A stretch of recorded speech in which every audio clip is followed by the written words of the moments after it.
Amém. Pregando essa semana, eu disse que sempre que eu estou meditando na palavra de Deus diariamente, nossa leitura não é simplesmente devocional para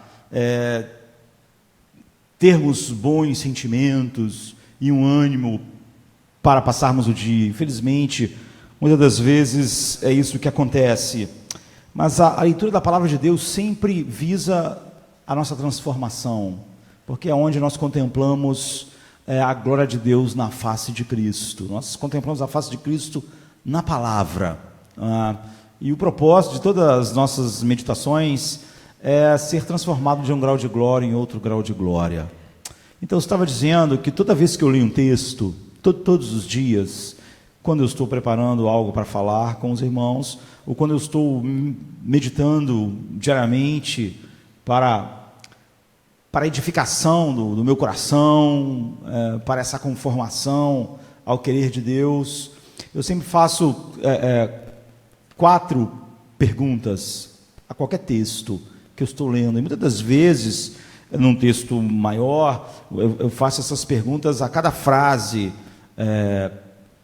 do texto. E essa semana na internet eu expandi isso para 10, mas na verdade eu só estava desdobrando as 4, mostrando como a gente pode desdobrar as perguntas, mas elas continuam sendo 4 que foram desdobradas. Elas podem ser desdobradas em más perguntas, mas na verdade não são más perguntas.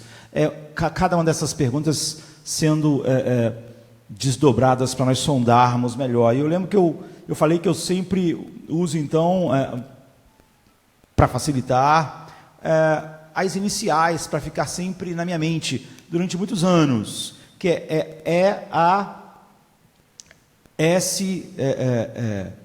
CS, né?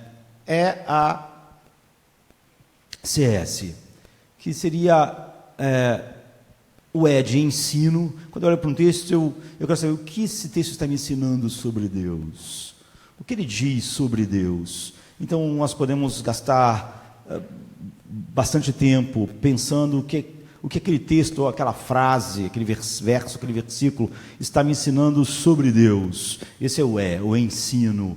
Eu vou para a palavra para conhecer mais de Deus. Não vou lá pegar uma inspiração para o dia, um versículo que me dê ânimo, como as pessoas leem horóscopo para se sentirem bem, ou como a autoajuda funciona. Nós queremos ver algo de Deus, algo da glória de Deus na face de Cristo. Então a pergunta é essa: o que isso me ensina sobre Deus?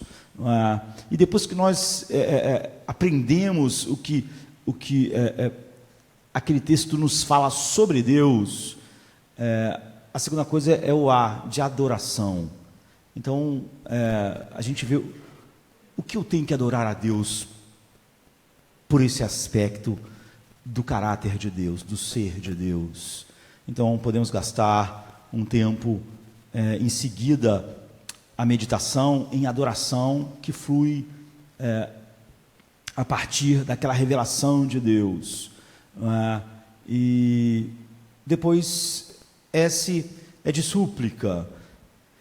O que eu preciso para honrar Deus dessa forma? Quais são as minhas necessidades para que Deus seja honrado dessa forma que Ele se revelou nesse texto? Então, você tem um tempo de súplicas e depois confissão, que é o C.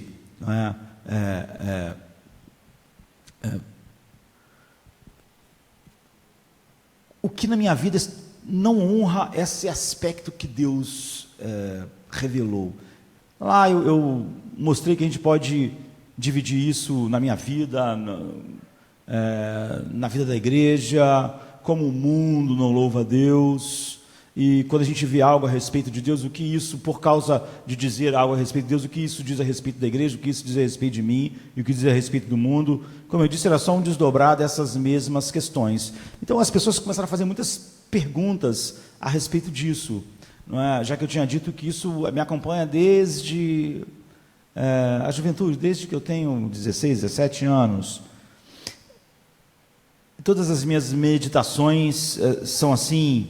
E as pessoas se perguntaram se essa ordem ela é essencial. E é óbvio que é essencial, não é? Depois de uma compreensão de quem Deus é, ou depois de pensar, olhando para a palavra de Deus, quem Deus é, a segunda coisa tem que ser a adoração, porque senão todo o resto fica errado.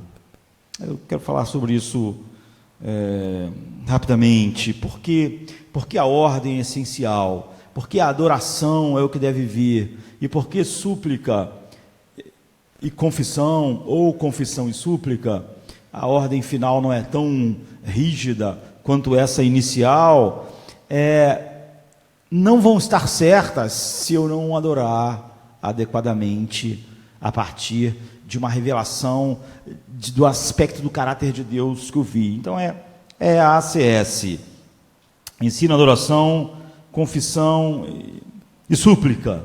Jesus diz assim em Mateus 6:9, portanto vós orareis assim: Pai nosso que estás nos céus, santificado seja o seu nome. Você vê que a primeira coisa que Jesus aborda quando você chega diante de Deus, depois que você pode chamar Ele de Pai, depois que você tem uma revelação de quem Deus é a adoração. A primeira coisa que Ele aborda é: santificado seja o seu nome. É a primeira coisa que surge. E é interessante, né? Porque nós não usamos essa palavra para mais nada. Ela é uma palavra que você vê que ela é muito restrita, ela é muito única no nosso vocabulário diário. É uma palavra que praticamente você não usa, não é? E por isso você não tem muitos sinônimos disso, porque não há nada que seja realmente equivalente. O que é santificar alguma coisa? É tratar como sagrado e definitivo. Tratar como a única coisa que realmente importa.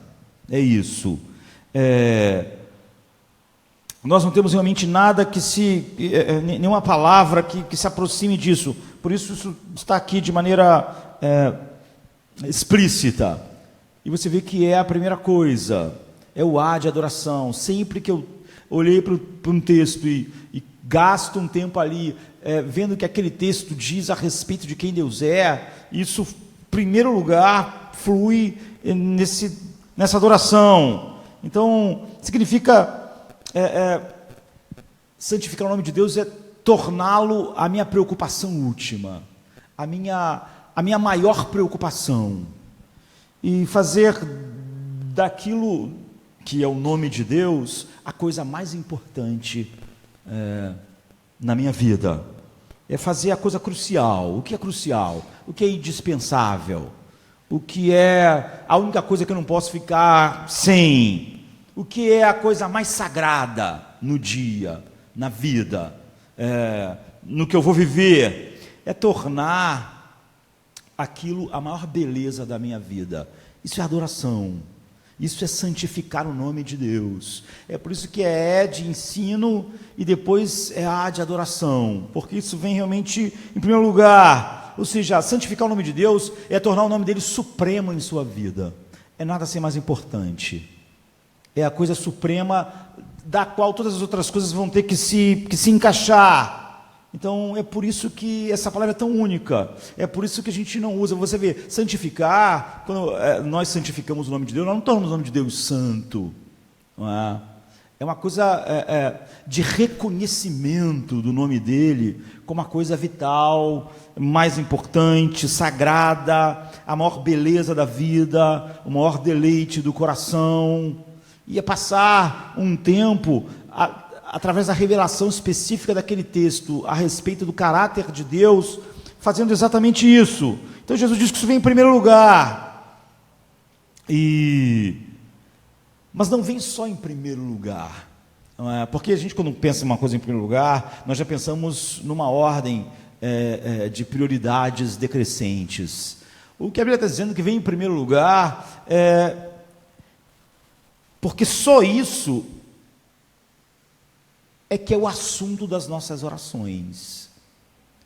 Ou seja, isso vai dominar o resto da oração, o resto de tudo que eu vou fazer. É por isso que eu disse que a confissão e a súplica, elas vão estar distorcidas se primeiro não vier a adoração. É por isso que a ordem realmente ela é crítica, não é? Ensino, adoração. E quanto mais nós soubermos o que é adoração, eu não vou poder falar sobre isso de manhã, mas quem sabe eu posso falar à noite, mais profundo a experiência com a palavra de Deus e mais transformadora, mais dentro daquilo que Paulo diz, que nós contemplamos a glória de Deus na face de Cristo, ou na palavra, e através do poder do Espírito Santo em nós somos transformados de um grau de glória em outro grau de glória na mesma imagem. Então, para entender o significado de louvar a Deus, adorar a Deus, é realmente tomar Deus como todo importante.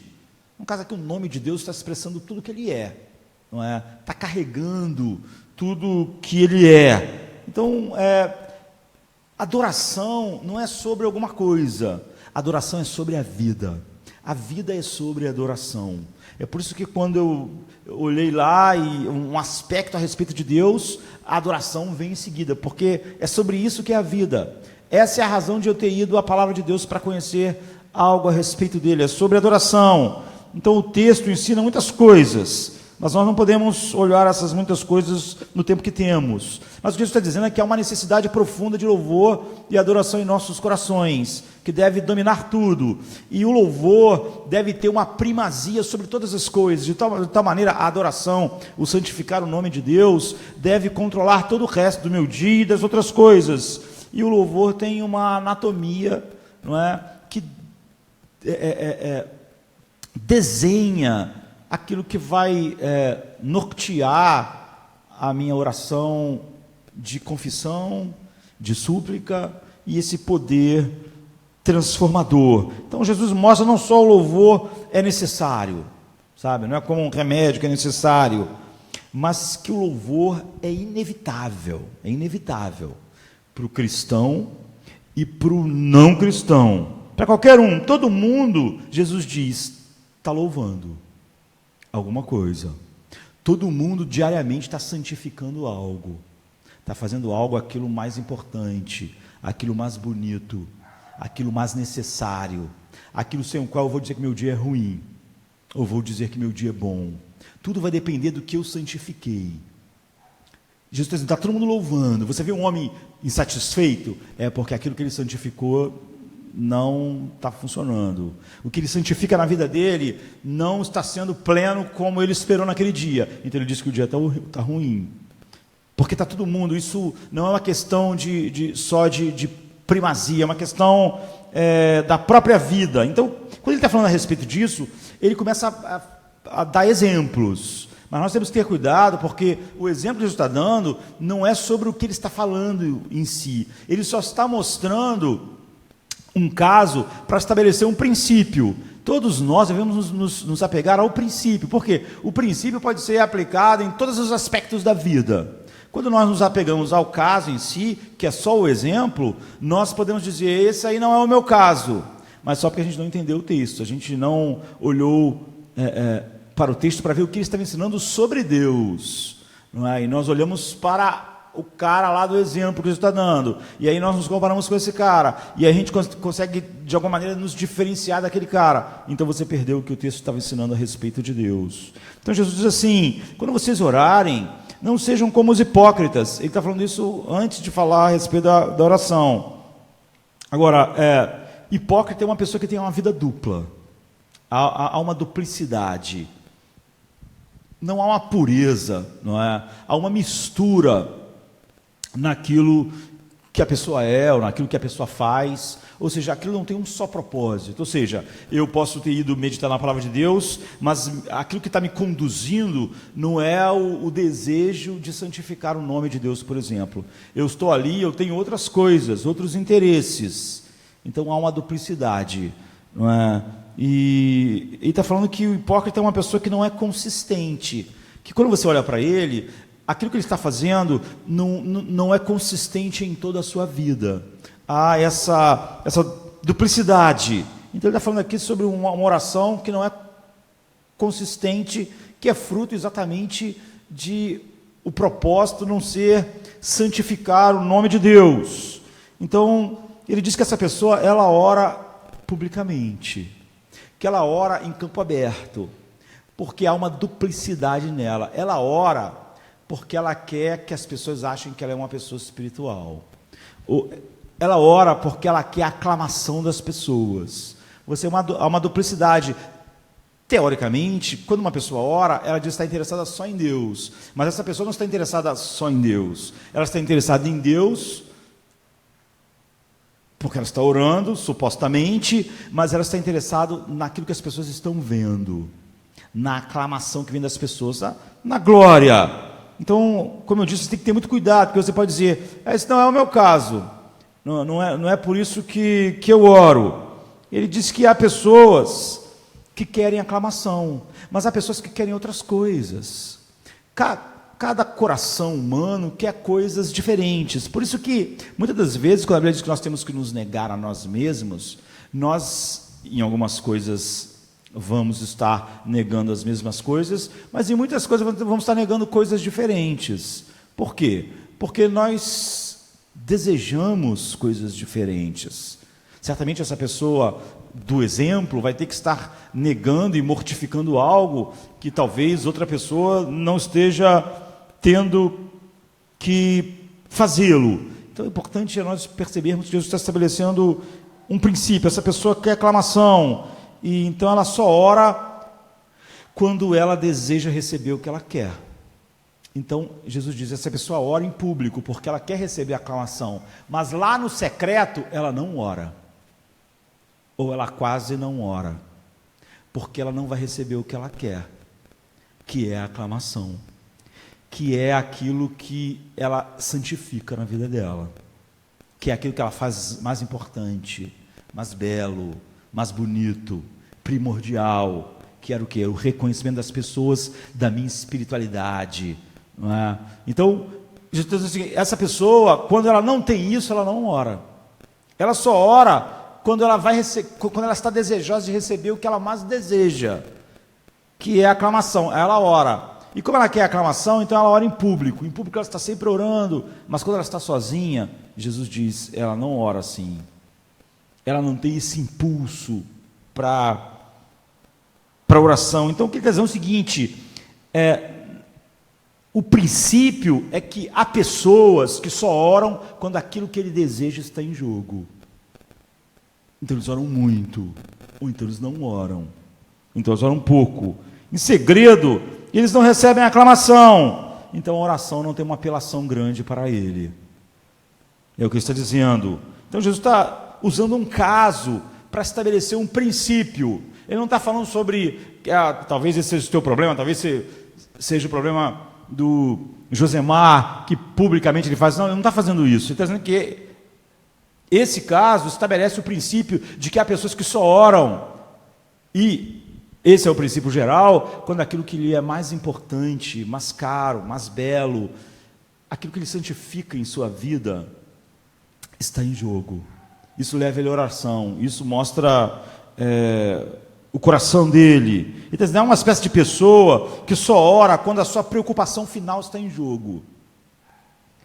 Há um tipo de oração que só acontece quando o tesouro de alguém está em jogo.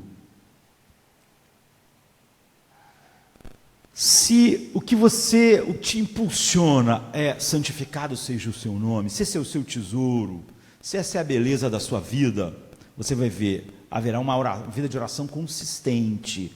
Mas se não é isso que você santifica, é óbvio que não haverá uma coisa consistente no ensino que gera adoração para depois confissão e súplica. Porque você sempre ora quando aquilo que você mais ama está em jogo. E você vai orar cada vez mais intensamente quanto mais aquilo que você ama está em jogo. E isso, Jesus diz, revela o seu coração como revela o coração desse homem. Então há um tipo de oração que acontece quando o seu tesouro final está em jogo. E quando aquilo que você realmente deseja está em jogo, aí você ora mais. Você até pede às outras pessoas para orarem.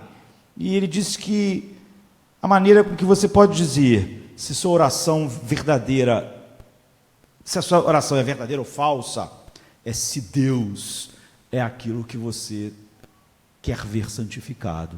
Ou seja, se Deus, o nome de Deus é a beleza da sua vida, é a última coisa na sua vida, é a coisa crucial na sua vida, é a coisa sem a qual a tua vida não pode ir. Você quer apenas apreciá-lo, você quer adorá-lo, ele é a coisa que faz o seu dia ser o que ele é. Se isso é verdade, Jesus diz, então você vai orar sempre. Você vai orar sempre. Haverá sempre uma intensidade na sua oração. Você sempre vai estar buscando a palavra de Deus para fazer a pergunta, o que isso ensina sobre Deus? Para chegar, que é o que eu falei, né? Para chegar no que é a adoração. Não é? De que maneira Deus deve ser adorado e o nome dele santificado por causa desse aspecto que está sendo revelado aqui. Então, as circunstâncias não mudam isso. Agora, você é uma pessoa que ora só quando está em apuros. Você percebe que a sua vida espiritual, quando está em apuros, você ora mais. Quando o seu filho está doente, você ora mais. Quando o emprego está em jogo, você ora mais. Quando o seu casamento está em perigo, você ora mais. Quando o seu filho está em perigo, você ora mais. Então é aquilo que você santifica. Quando nada disso está em perigo, o que acontece? Você ora menos. Você é como aquele homem. A oração, ela visa algo que mostra uma duplicidade. Você ora muito quando está necessitando de algo que é o seu tesouro final. Mas é óbvio que isso não tem nada a ver com Deus. Como aquele homem, ele orava sempre em público porque ele queria aclamação. Você pode orar porque você quer outra coisa, mas você e aquele homem não tem diferença. Você ora mais quando o teu tesouro está em jogo, e o teu tesouro não é o nome de Deus. Você ora mais quando aquilo que você santifica, de alguma maneira, está em perigo. E todo mundo, como a gente viu, santifica alguma coisa. Então, quando as coisas vão mal para você, você volta para os seus momentos de silêncio. Você quer ler mais a Bíblia e você ora mais. Você volta para as suas devoções. As coisas estão ruins e você pensa que as coisas vão melhorar se você orar mais. Se você ler mais a palavra de Deus, se você tiver momentos de devoção assim maiores. O que está acontecendo? O que você está fazendo quando você está orando assim, e quando você supostamente está diante de Deus, não é adoração. Isso pode acontecer agora aqui no culto, e na sua casa, em todo o tempo. Porque aquilo que secretamente domina o seu coração, aquilo que você santifica, é aquilo que é o seu Deus. Se seu Deus é Deus, sempre que você olha para a palavra de Deus, você está buscando uma maneira de santificar o nome de Deus, porque isso é a coisa mais doce, preciosa e importante na sua vida. E como Deus não varia como nada, a sua vida de oração ela é alimentada, ela é retroalimentada por esse anseio por Deus e esse anseio por ver o nome de Deus santificado. Isso te leva à palavra, que é o ensino, e isso te leva à adoração. Então, eu já disse isso aqui, um pregador antigo, muito, muito bom, ele diz, aquilo que você faz quando você está quieto, aquilo que você faz quando você pode pensar no que você quiser, sonhar com o que você quiser, esse é o seu Deus. Então, quando você quer se sentir bem, quando você quer pensar em coisas boas, e quando você pode pensar no que você quiser, aquelas coisas que vêm à sua mente, que fariam a vida boa, é o seu Deus. Você pode pensar, quando você está sozinho, assim, você tem tempo para sair um pouco da agitação do dia e pensar. Você pensa, se meu casamento fosse assim, eu ia ser tão feliz. Se eu tivesse, você olha às vezes para algumas imagens, né, e você fica sonhando, se eu pudesse fazer essas viagens, eu ia ser tão feliz. Imagine, você vê lá uma notícia que alguém ganhou 30 milhões, 50 milhões, 100 milhões da Mega Sena da virada, e você fica pensando, imagina esse dinheiro, o que eu ia fazer com esse dinheiro? Ia ser tão bom eu poder fazer isso, ia fazer aquilo. O seu coração está sonhando, o seu coração está se deliciando com aquilo que aquilo ia ser na sua vida. Ele diz, esse é o seu Deus, é o que você faz, sabe? Quando o seu coração pode pensar naquilo que lhe daria plenitude, felicidade, satisfação. Então pode ser qualquer coisa, não é? Pode ser possuir uma casa na praia, pode ser quando você vê o corpo de alguém e pensa, imagina se eu tivesse esse corpo, olha como ia ser maravilhoso, essa cara, esse carro, essa casa, essa saúde, qualquer coisa, não é? Você pensa em se apaixonar quando você está assim, uma grande paixão, ou então você pensa no sucesso do negócio, aclamação profissional, realização, ou então você pensa, puxa, eu ia poder praticar todos os meus hobbies, assim, eu ia viver praticando os meus hobbies, ia surfar, ia viajar, ia subir montanha, ia pular de paraquedas, eu ia pular de asa delta, a vida ia ser tão doce. Então essas coisas trazem conforto, você nem está...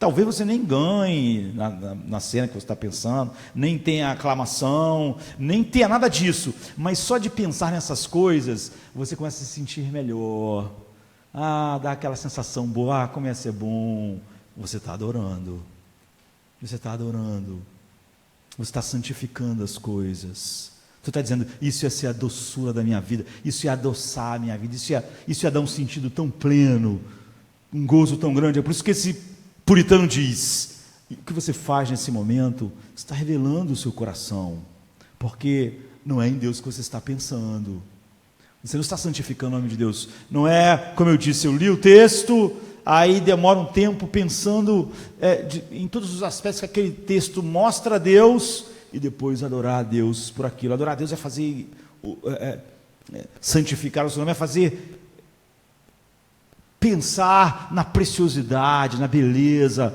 na doçura, em como a minha vida se satisfaz naquilo que Ele é. Então, o que você faz nesses momentos, esse é um momento de meditação. Você vê, a pessoa está meditando, a pessoa que diz que é difícil meditar na Bíblia, ela consegue meditar no grande romance, na grande carreira, nas coisas que fazem o coração dela se sentir, mesmo sem ter ainda um deleite, uma alegria. Então ela está adorando. Então o que Jesus está dizendo é que a vida, não é que a vida do cristão tem que ser sobre adoração, é que a vida de todo mundo mas poucas pessoas estão realmente adorando a Deus, não é? Estão, depois de conhecer algo a respeito de Deus, adorando a Deus.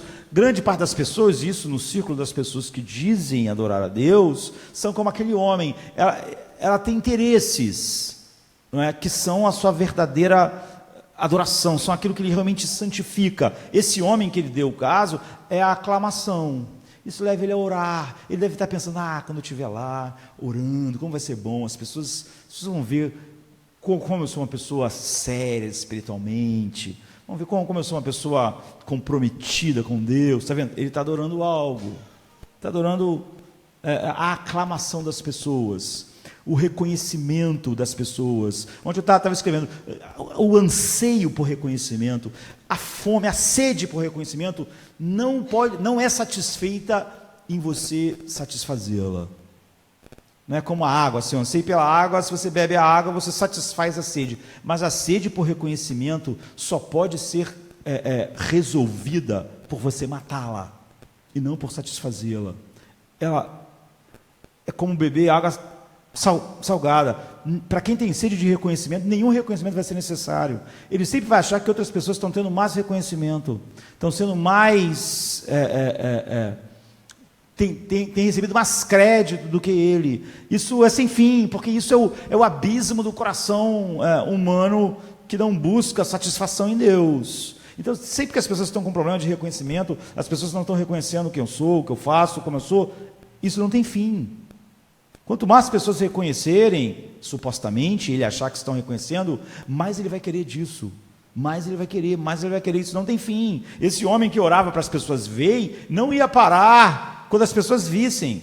Se ele percebesse que as pessoas estavam vendo, ele ia querer mais. Você sempre quer mais do que você adora. Você sempre quer mais do que você santifica. É sobre isso que Jesus está dizendo. Então, se a coisa que você adora não é Deus, então você só vai orar com intensidade quando aquilo estiver em perigo. Então você é capaz de orar, você é capaz de chorar, você é capaz de ficar ali em oração muito tempo, você é capaz de pedir às pessoas para orarem, porque aquilo que você ama está em risco. Agora, quando aquilo não estiver em risco, você vai ter pouco ânimo para orar. Você vai dizer, a vida de oração é tão difícil. Às vezes eu quero orar, mas eu não tenho muito ânimo. Mas quando o teu filho está doente, quando o teu casamento está em perigo, quando o que você ama está em perigo, aí você consegue orar. Você começa a ser uma pessoa intensa em oração. Você agoniza em oração, você chora na oração, você quer, porque o que você quer, o que você adora, o que você santifica, ficou em risco. Jesus diz, isso revela o coração.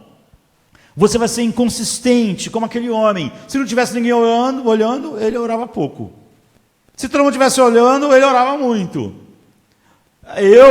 Pode não ser as pessoas olhando, mas pode ser quando outra coisa que eu amo, ele amava a aclamação. Outra coisa que eu amo está em risco, eu oro muito. Quando eu vejo que não está em risco, eu oro pouco. Então você só ora quando a sua família está em apuros. Você ora mais quando você está em apuros financeiros.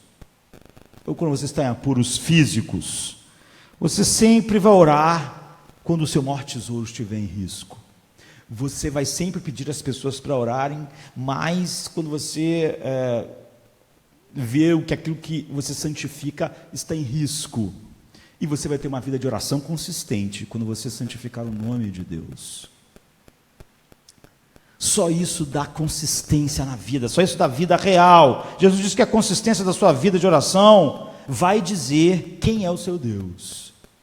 Vai dizer quem você santifica. É por isso que depois do A do ensino, do ensino, vem o A de adoração. Porque isso vai determinar todo o resto, de como você faz. É por isso que quando nós pensamos na necessidade do louvor, na necessidade da adoração, nós não estamos falando sobre um período devocional. O que a Bíblia está dizendo é que todo mundo louva, todo mundo adora, todo mundo elogia, todo mundo gasta seu momento secreto e seus momentos mais importantes adorando algo, elogiando algo, mas se não é Deus, então você vai se encontrar orando mais e mais intensamente quando isso estiver em risco, e menos quando isso não estiver em risco, e você vai se sentir menos inclinado à oração, ao texto, para descobrir tudo que ele diz sobre Deus, para que te leve à adoração. Então deixa eu colocar dessa maneira, não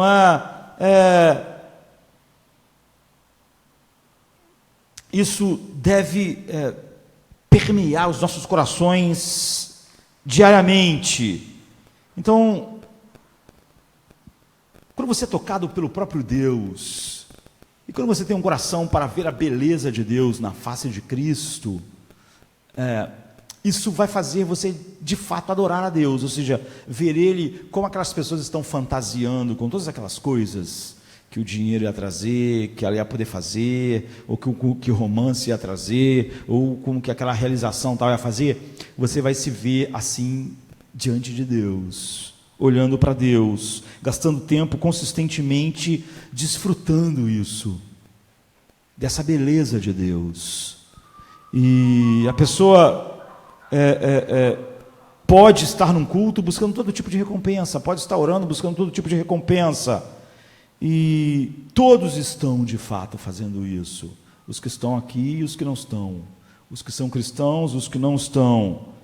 Então, muitos, é óbvio, por causa do pelagianismo e semi-pelagianismo que domina o que nós chamamos de cristianismo hoje, são estimulados a irem a Deus exatamente não santificando Deus, mas se apelando para aquilo que as pessoas adoram, para aquilo que elas santificam.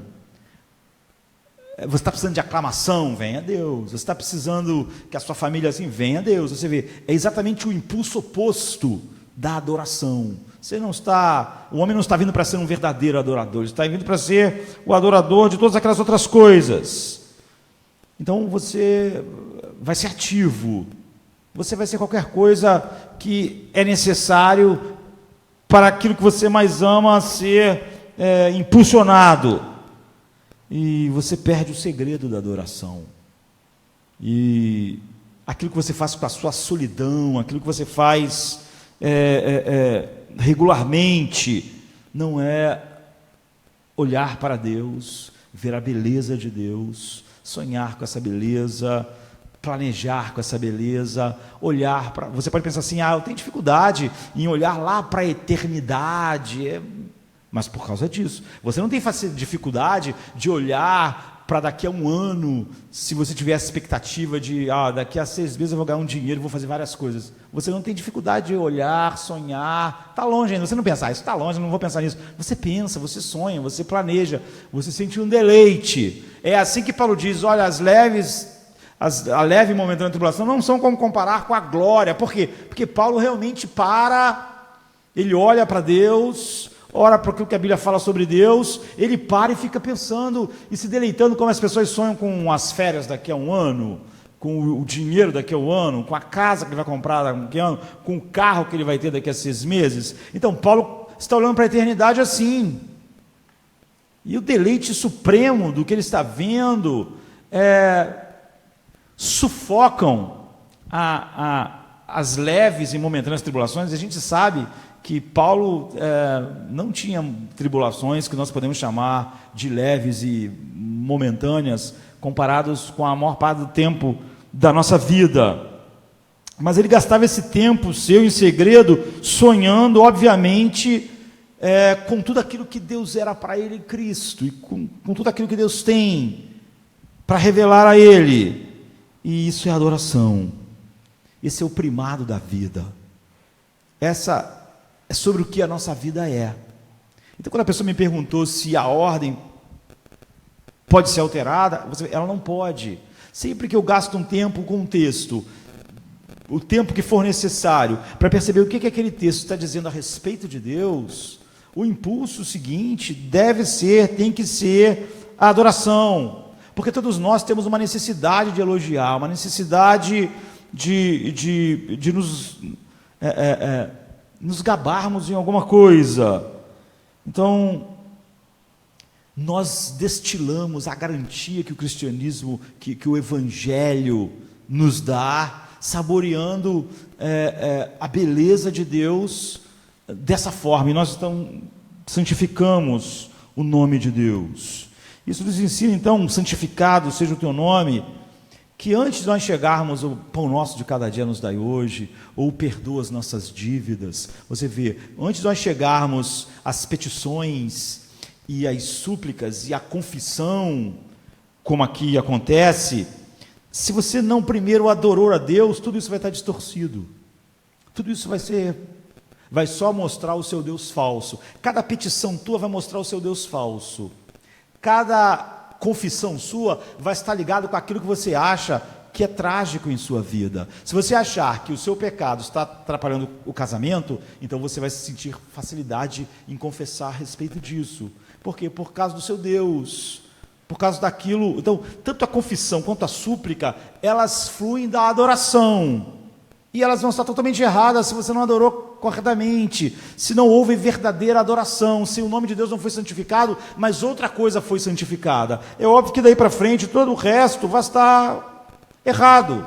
Então, se tem ensino, adoração, petição e confissão, vão estar expressando essa realidade. Quando não há adoração, de fato, a nossa petição e os nossos confissões, elas são totalmente pecaminosas, porque elas mostram um coração que não se deleita em Deus e não santifica Deus. Então você vê, essa ordem é fundamental para que todas essas coisas, de fato, caminhem numa direção consistente e não hipócrita. Então, quando você diz, perdoa as nossas dívidas, quando Jesus está dizendo assim, primeiro é santificado seja o seu nome, depois vem o pão nosso, perdoa as nossas dívidas, ou seja, depois vem súplica, vem confissão. Quando ele está dizendo isso, ele não está dizendo que essa não é uma ordem mecânica. Você não sente e pensa assim, o que primeiro tem que fazer? Primeiro é a adoração, depois em segundo lugar é isso. Não é mecânico, não é isso que ele quer colocar em nossos corações. Ele diz que isso aí, A adoração é primeiro, não mecanicamente. Não é só uma organização mecânica. Isso é primeiro organicamente. De tal maneira que não é simplesmente uma questão de Deus ter nos dado um conjunto mecânico de passos com os quais nós devemos falar com Ele, nos relacionar com Ele e ter nosso momento de contemplação do que Ele é, assim, mecanicamente. Primeiro louvor, depois petição, depois confissão. Não é uma ordem mecânica. O primeiro é louvor porque é suposto, se isso realmente é verdade, isso enquadra e muda todas as outras coisas que vão vir depois. Ou seja, o louvor é o contexto da minha petição. A adoração é o contexto da minha petição. A adoração é o contexto da minha confissão. Então, o santificado seja o seu nome, aquilo que eu santifico, aquilo que é mais belo, aquilo que eu coloco como mais importante, aquilo que é primordial em meu dia, é óbvio que vai dominar o que eu peço. Vai dominar a minha confissão. O louvor domina não apenas toda a oração, ele domina a vida. Por quê? Porque petição significa que eu olho para o mundo. É por isso que eu peço coisas. Confissão diz que eu estou olhando para mim mesmo. Mas se eu não olho para o mundo, por causa da santificação do nome de Deus, eu vou pedir coisas que não estão ligadas a isso. Se eu olho para mim mesmo, sem olhar a necessidade primeira de que o nome de Deus seja santificado, eu não vou ver aquilo que eu preciso ver em mim mesmo para confessar. Por isso que eu estava dizendo que as orações dos salmos são tão profundas e tão sinceras, porque à medida que elas são a expressão da realidade, da adoração e da beleza de Deus, então o homem olha para si mesmo com sinceridade. Quando ele vai confessar, você vê, ele não está preocupado em não se ver numa luz tão ruim. Ele diz: Senhor, eu tive inveja. Isso não santifica o seu nome. Ele dá um nome quando está orando. A confissão dele é profunda, é verdadeira. Então a gente viu hoje no Salmo 30, Davi dizendo: eu disse no meu coração, quando tudo estava bem, que eu não ia ser abalado. Na minha prosperidade, eu acabei confiando na minha prosperidade ou no meu merecimento. Você vê, é uma confissão profunda, isso desonra-te, isso não santifica o seu nome, Então você vê que toda adoração está dentro da verdadeira adoração. Deus está dizendo: todos os problemas que você tem em se relacionar com o mundo e consigo mesmo são problemas de adoração. Por que você acha que você precisa de determinadas coisas? Porque você santifica essas coisas de tal maneira que você não pode ver a sua vida sem aquelas coisas. Você não pode dizer realmente que se Deus tirar aquilo, a vida vai estar boa, porque não vai. Você santifica aquilo. Aquilo é a beleza da sua vida. Aquilo é o que adoça a sua vida. Aquilo é o que você pensa quando você quer se sentir bem, sonhando como aquilo vai bem e como a sua vida irá bem se aquilo for bem. Então, todo problema que vai aparecer na sua petição e todo problema que vai aparecer na sua súplica, que são as duas coisas que vêm, ensino, adoração e depois as outras duas coisas, vão ser problema de adoração. Se houver uma falha na adoração, todo o resto está não contaminado, todo o resto se torna pecaminoso. Porque você vê, quando aquele homem estava orando porque ele podia receber a aclamação, não era só que essa oração não era correta, é que essa oração era abominável diante de Deus. Não é? Era pecado. Então, se você não santifica Deus, se você santifica algo que não é Deus, como eu disse, quando essas coisas estiverem em perigo, você vai orar mais, você vai ficar intenso, você vai orar com o seu coração, com a sua alma, você vai derramar lágrimas. E isso vai aparecer aonde? Vai aparecer nas suas petições, vai aparecer na sua confissão. Então, se você olhar o problema na sua petição e na sua confissão, o problema não está ali. O problema é anterior, o problema está na adoração. O problema está na contemplação de quem Deus é, no texto, por exemplo, como estamos dizendo, e depois na adoração. E todo o problema de adoração se manifesta na petição e na oração. Por isso, quando a pessoa perguntou se a ordem é crucial. A ordem é orgânica, ela não é mecânica. Quando você faz uma petição, você está dizendo: eu tenho essa necessidade, Deus. Agora, a pergunta podia ser: por que você tem essa necessidade? Por que isso é necessário? Porque essa necessidade é essencial. Quando você está fazendo uma confissão, você está dizendo para Deus: eu tenho esse problema. Por que você acha que você tem esse problema? Porque isso é um grande problema. Porque isso é um problema que realmente deve ser confessado. Por que isso é algo que deve ser expiado? Então, os problemas que surgem em ambas as áreas são um problema de adoração a Deus. E isso só vai estar certo quando a adoração a Deus foi certa. Então, você precisa de olhar para o texto e descobrir tudo que o texto diz sobre Deus. Ele deve te levar à adoração. Só isso vai te levar aos outros passos de uma maneira que seja organicamente o resultado da adoração. Então, certa vez alguém me disse: olha, alguém pecou, e isso fez com que ele perdesse o ministério. Algumas pessoas, hoje em dia, você vê, é muito comum as pessoas dizerem, por exemplo, o pastor adultera, hoje em dia está muito comum. Aí depois o pastor se arrepende. As pessoas pensam: mas ele se arrependeu, ele tal, então ele devia voltar lá e pastorear normalmente, porque não é assim que o cristão, ele se arrepende e é perdoado. Mas é que o pastor não é só, ele é duas coisas. Ele é um membro da igreja de Cristo, é um membro de uma igreja local, mas a Bíblia dá as credenciais necessárias para o pastorado. Então, quando ele peca, ele não perde as credenciais do que é um filho de Deus. Ele é perdoado e restaurado, mas ele perdeu as credenciais que um pastor tem. Você vê, ele não é tratado como todos os outros membros, porque a Bíblia, quando Paulo vai falar sobre o ministério, ele está dizendo: o pastor deve ser assim, deve ser assim, deve ser assim, deve ter essa vida assim, deve viver dessa forma e dessa forma. Essas são as credenciais para o ministério. Quando isso é rompido, você vê, ele não perdeu, como nenhum cristão, aquilo que faz dele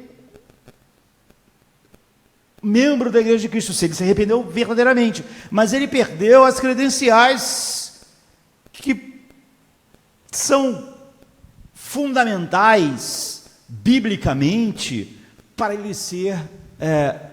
exercer o ministério. Ele perdeu.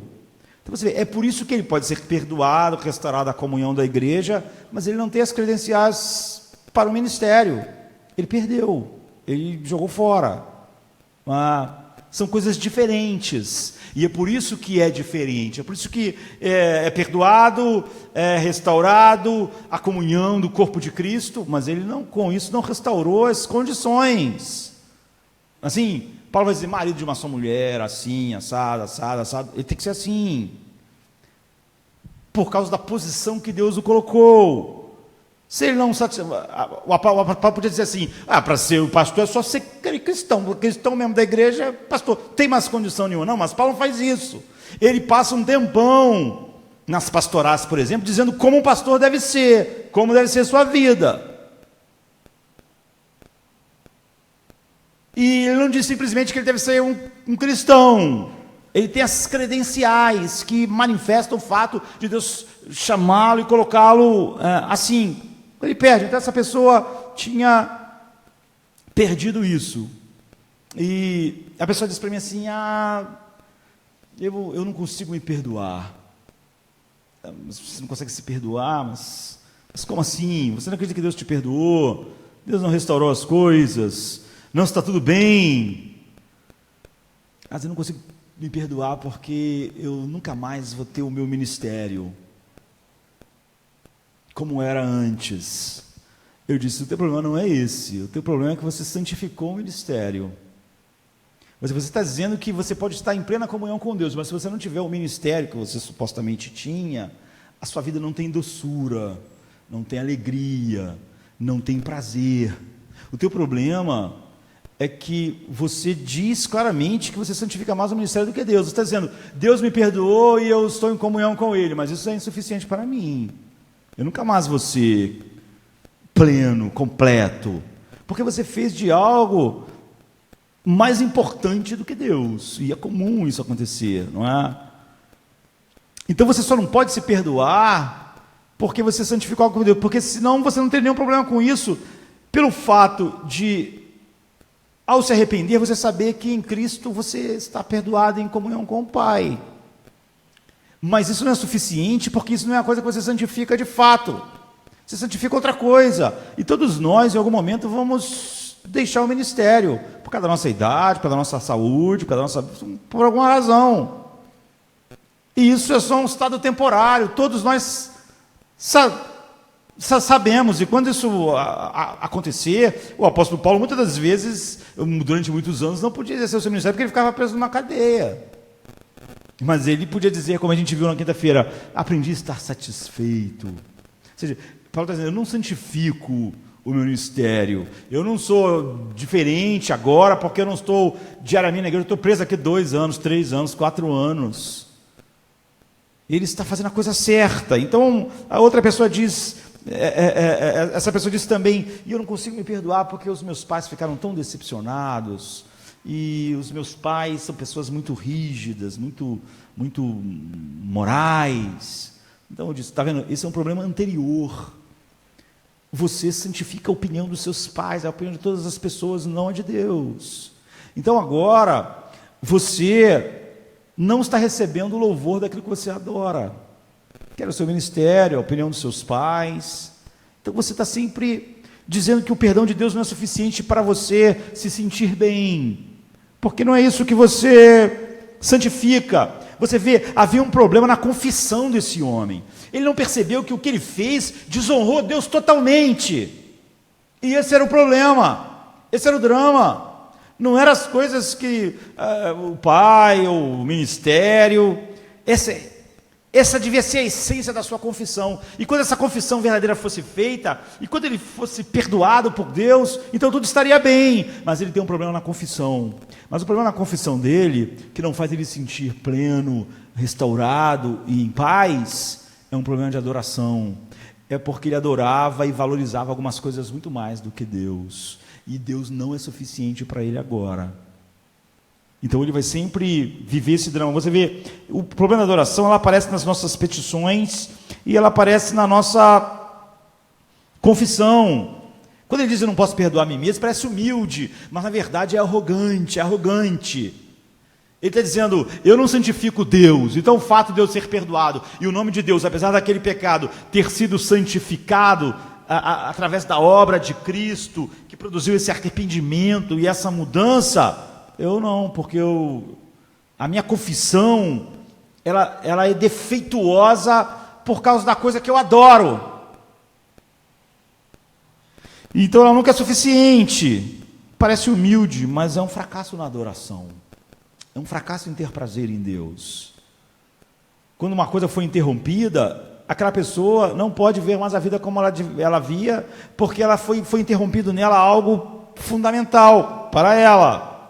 Isso é mau uso da solidão. Certamente essa pessoa, quando está sozinha, ela não está pensando quão doce Deus é, que maravilhoso, como Ele pôde me perdoar, como Ele pôde me amar assim. Ele está pensando, eu não tenho mais um ministério, isso é horrível, não tem papai está tão decepcionado comigo. Você vê, é isso que ele faz com a solidão dele. O que ele faz com a solidão dele é santificar coisas que não é Deus. Ele não pode sentir prazer em Deus, prazer num perdão imenso, mesmo diante da desonra enorme que ele trouxe ao nome de Deus no mundo e na igreja. Então você tem que fazer adoração antes de começar a confessar, porque senão a sua confissão vai estar ligada àquilo que você mais adora, e não vai ser Deus, e sua confissão vai ser pecaminosa, porque a verdadeira confissão não vai te dar paz, nem satisfação, porque você acha que o grande pecado da sua vida é contra aquilo que você mais adora. E o seu grande pecado foi querer destruir o seu ministério. O seu grande pecado é que seu papai não vai te ver mais como via, e as pessoas não vão te ver mais no patamar que eles te viam. E como isso foi um pecado contra a coisa que você mais adora e não era Deus, e como isso parece para você que não está solucionado, então sua vida não está bem, não vai ficar bem. O problema na adoração, ele aparece na confissão. O problema na adoração aparece no pedido. Você diz assim, na oração: o pão nosso de cada dia nos dai hoje. Agora, o que é pão, queridos? Pão é aquilo que você tem que ter. Tem que ter. Você não pode viver sem. Você vê, o pão não é um luxo. Ou hoje a gente come, ou a gente vai ficar fraco, se a gente não comer amanhã, a gente vai morrer. Pão é a necessidade visceral, assim, a necessidade plena. Então ele não está dizendo aqui o pudim, o cappuccino, está dizendo pão, aquilo que alimenta o meu corpo, aquilo que me alimenta, aquilo que me sustenta, aquilo sem o qual a vida não é possível, aquilo sem o qual a vida vai esvair, vai morrer. Então o que faz você se ajoelhar e dizer a Deus: eu tenho que ter isso? É isso que Ele quer que você pense. Sempre que você orar a Deus assim: Senhor, eu tenho que ter isso, isso tem que ser resolvido. Isso é o seu pão. Porque você está dizendo que você não pode viver sem isso. Então, ao longo dos anos eu conversei com pessoas que dizem: eu oro, mas eu não tenho paz. Eu estou ansioso por causa disso e daquilo. E eu oro, pastor, mas eu não sinto paz. A paz que excede a todo entendimento, não acontece isso. E eu não tenho paz, apesar de eu orar muito. Então, por que isso acontece? Se você for a Deus e você falasse: Senhor, eu não posso perder essa promoção, eu preciso dessa promoção, eu tenho que ter essa promoção. E quando você acaba de orar, você não tem paz, é porque a promoção para você é o quê? É pão. Você diz: eu não posso viver sem isso. Você santificou a sua carreira. Você não pode ter paz mesmo, porque você santificou um Deus que está sendo... morre, um Deus que se vai, um Deus que... É óbvio que quando a tua carreira estiver em risco, você vai orar muito, porque eu já disse, mostrando que Jesus disse que você sempre ora quando o que você mais ama está em risco. O que você está dizendo para Deus é que sua carreira, sua saúde, ou qualquer saúde das coisas, é o seu pão. Você não vai poder viver sem isso. Então é óbvio que você não vai ter paz, porque quando você acabou de orar, você ainda não está vendo uma carreira, você ainda não está vendo o corpo saudável. E como aquilo é pão para você, ou você tem aquilo ou morre, como aquilo é o que você santifica, você não pode ter paz. E aí a pessoa diz assim depois: agora eu estou em paz. O que aconteceu? Saiu a promoção. Eu fui curado. Isso não tem nada a ver com Deus. Qualquer um ficaria. O cara estava preocupado porque o emprego não chamava ele. O emprego chamou, ele ficou em paz. Se tem nada a ver com Deus, o ímpio ficaria também. Porque as coisas se resolveram. O que era pão, o que você transformou em pão foi dado. Mas isso não é óbvio que você não santifica Deus. Se você santificasse Deus, a carreira não ia ser pão. Você ia orar e você ia saber: Senhor, eu quero isso, eu preciso disso, eu quero isso, eu estou orando porque o meu desejo é santificar o teu nome. Isso é só um meio. Então eu posso ter ou não ter isso. O que eu não posso é não santificar o seu nome. Não permita que de nenhuma maneira eu não santifique o seu nome. Mesmo o pão físico, nós só podemos pedir a Deus o pão, porque a minha vida, para glorificar o seu nome no mundo, eu preciso de que o meu corpo tenha alimento. Se for outra razão, é óbvio que você não come e bebe para a glória de Deus. Quando Paulo diz que você come e bebe para a glória de Deus, é porque você tem uma visão de que comer e beber é uma necessidade para santificar o nome de Deus no mundo. Então, não me admira quando a pessoa não está recebendo nenhum tipo de paz nas suas orações. Ela está santificando outra coisa. E ela fez uma coisa que não era para ser pão. Uma necessidade vital para ela. E se você tem santificado a sua carreira, se você tem santificado o seu romance, ou a sua saúde, você não vai ter paz. Porque essas coisas estão constantemente sendo ameaçadas. Elas vão fazer você orar muito quando elas estiverem ameaçadas. Mas cada uma das suas orações só mostra como você não adora a Deus. Os problemas que aparecem na petição e na confissão são sempre problemas de adoração que não aconteceriam se eu tivesse adorado a Deus de verdade. Então, as minhas petições, elas iam expressar o valor do nome de Deus, a beleza do nome de Deus, a suficiência do nome de Deus, a glória do nome de Deus. Como o nome de Deus é a coisa mais importante na minha vida, é o pão da minha vida. A razão pela qual você não está recebendo paz na petição, e você não pode superar uma preocupação, ou você não pode ficar feliz tendo sido perdoado por Deus da sua ofensa que merecia o inferno, porque junto com esse perdão você não recebeu de novo o seu ministério, ou o seu papai não olhou para você como devia olhar, ou você não vai receber isso ou aquilo. É óbvio que esses problemas de confissão e petição são problemas de adoração. Então não importa o quanto você ore, a Bíblia diz, não tenha ansiedade de nada, fazei conhecidas as suas petições a Deus, em Filipenses 4. Mas isso é verdade, você faz essas petições e você não fica ansioso, quando todas essas petições foram feitas para glorificar a Deus. Isso quer dizer, para santificar o nome de Deus, que se Deus não der aquilo é porque Ele quer santificar o seu nome de uma outra forma, na sua vida. Por isso você tem paz, depois da petição. Por isso que a paz, depois que você faz a petição que excede a todo entendimento, porque você adorou antes, a paz dele guarda o seu coração, porque na petição e na confissão não apareceu problemas de adoração, elas são consistentes com a adoração. Então, a paz. Mas quando você diz, eu tenho que ter essa coisa, senão minha vida não vai bem, quando você acaba de orar, não tem paz nenhuma, porque você acabou de dizer para Deus que Ele não é aquilo que você santifica, Ele não é o pão.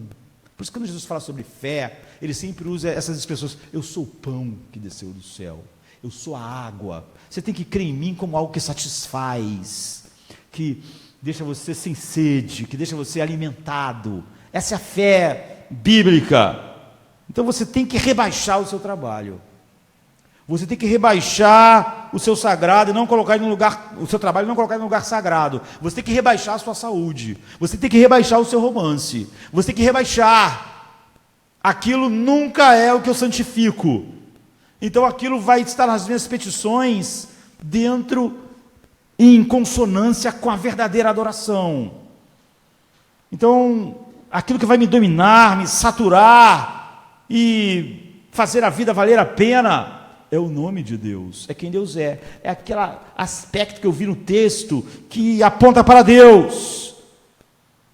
Quando Deus é pão, quando o nome de Deus é santificado, todo o resto cai no seu lugar, sabe? As petições vão ser para que esse nome seja santificado. E se você descobrir que a maneira com que Deus quer santificar o seu nome não é com você solto, mas na cadeia, então está tudo bem. Se você descobrir, como Pedro, que o nome de Deus ser mais santificado é ele ser morto como Marte, então está tudo bem. Como nós vimos na quinta-feira, um dos primeiros homens que Maria sanguinária matou, não é? Depois que ela assumiu o trono, Light veio dizer para o outro, Mestre Ridley, seja homem, corajoso, na hora que eles vão ser queimados na fogueira. Nós vamos hoje acender uma fogueira na Inglaterra que nunca mais vai ser apagada, a fogueira da verdade do Evangelho. Você vê, ele rebaixou a sua vida. Se ele achasse a sua vida ser queimada na fogueira a coisa mais importante, então ele não podia ter essa paz indo para a fogueira. Mas como ele santificava o nome de Deus, ele está dizendo, isso vai impulsionar a glória do Evangelho. Então está tudo bem, Mestre Ridley. Você vê, ele tem paz, porque há uma adoração verdadeira.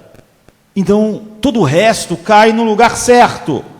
Então nós temos que encerrar, apesar de tantas coisas importantes. Você vê que a adoração é muito mais do que nós normalmente vemos. A adoração é sobre a vida, e sem ela nada cai no lugar certo. Então quando a pessoa perguntou, naquilo que eu tinha dito, do E-A-C-S, se a ordem, essa ordem é orgânica, ela não é mecânica. Se essa ordem for mudada, todo o resto vira pecado, porque os problemas de adoração vão aparecer na nossa confissão, vão aparecer na nossa petição, nossa meditação foi inútil, porque nós não estávamos buscando na Bíblia as belezas de Deus que nós queríamos nos deliciar em adoração, para que a confissão e a petição estivessem em consonância com aquilo que Deus é. Pai, obrigado por esta manhã, que ao momento que vamos olhar agora o que é verdadeira santificação, produzida pela alegria que Teu Espírito produz em nossos corações, nós possamos, Senhor Pai, entender que nós fomos construídos para adoração, que tudo vai cair no lugar certo quando nós gastarmos tempo olhando para quem Tu és, e então adorando pelo que Tu és, a doçura da nossa vida, o deleite, santificando o Seu nome. Todo o resto, Senhor Pai, cairá no seu lugar, nossas petições, nossa confissão irá honrar a Ti e ser, Senhor Pai, aquilo que nós realmente precisamos para vivermos para a Tua glória. Em nome de Jesus.